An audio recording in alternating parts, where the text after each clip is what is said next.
Today is April 10th, 2026. It's 1:30 in the afternoon. The approximate temperature is 86 degrees. We're on the roof of the Gardner family. We're going to be doing a repairability assessment in this area. I have the shingle that we'll be doing the repairability assessment on. It's marked out in X. I have the surrounding shingles marked out and numbered as 1 and 2, which are directly beneath this shingle. Shingle book 3, which is to the left.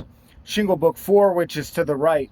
Shingle book 5 and 6 overlap. Shingle book X is nail strip, and shingle book 7 and 8 overlap 5 and 6 is nail strip, and 5 and 6 have nails in their nail strip that go into the back of shingle book X. What I want to do first is diagnose the shingle. Get set up. Loose. Put on some gloves. We have a 3-tab shingle. This shingle starts here, the shingle ends here. And what I want to do first is make sure that it's completely separated from all the material that binds it to the books beneath it, books 1 and 2. So we'll start with the roofing snake and the flat bar. We'll work to get this free of all material that binds it to the books beneath it. There we go, we are free. Now I'm going to do the same things for books 5 and 6.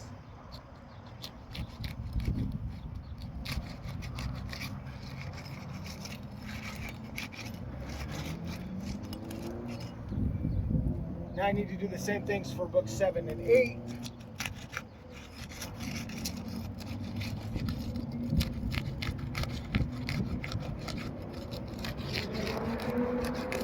Alright, now I'm going to go and look under each of these books and see if we have any mat transfer that is transferred material that has been ripped or torn onto the shingle books beneath it or left remaining on the book we'll be removing. Do the same thing for books 5 and 6. Feel a small glob right here. Not too bad though. Ooh. We've got a pretty large chunk underneath here, and we see that it's tearing into the material here. So I'm going to get out my chalk, and I'm going to mark that out. We'll get photographs of this as well, but we know that we have mat transfer right here on book 5 off of shingle book X.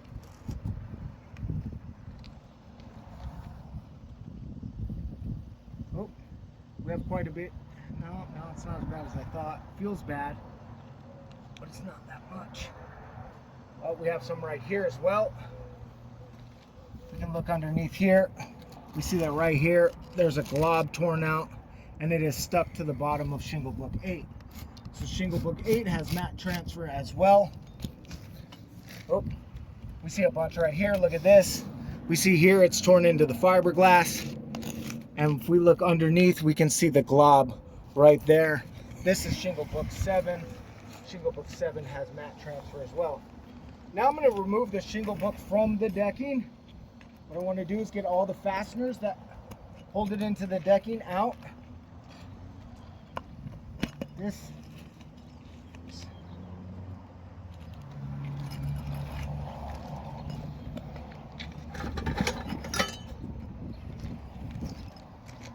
Well, we have an issue.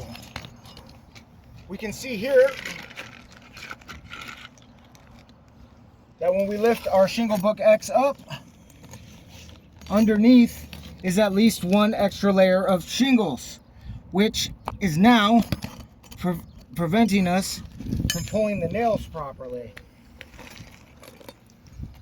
So we have at least one extra book of shingles underneath this 3-tab book, which is actually just making this shingle. See, I don't even have to pull the nails. The shingle book is just sliding out. All of these nails, because of see, they've just popped through. Look at this. They've just completely popped through. That's because there's no, underneath this, it's not fastening to a solidly sheathed surface. It's fastening through the second layer of shingles into the decking. see, we might be able to slide this right out right now. We can. We have the shingle book out. I'm gonna set that off to the side and show you guys what we're talking about a little closer. We look under here, there's all these nail pop throughs that have just popped through and are in this second book of shingles. That's not good. Another thing, when this layer of shingles was laid on top of this layer, second layer of shingles, these nails were shot through with a gun. This repair method requires us to use a roofing snake or to lift these at minimal in order to drive them down. In order to use a gun, I would have to turn these more than 90 degrees to shoot the nail through, and that nail would be shot through correctly, this layer and the other layer, but a hand-driven nail is not an appropriate method to fix this. I'm going to go ahead and continue on.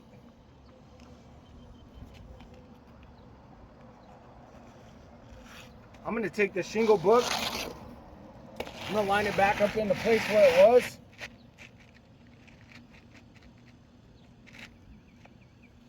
We've got it back in place. Now I'm going to take my 1 1/4" per code roofing nails.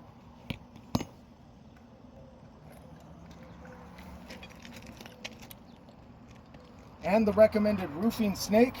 And I'm going to try and reinsert it. So what I want to do first is start on one end of the shingle. The shingle book starts right here. Make sure that we're in the nail strip.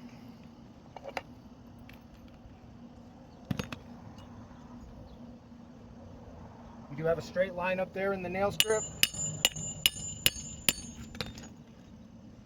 And try to drive the nail down as far as we can.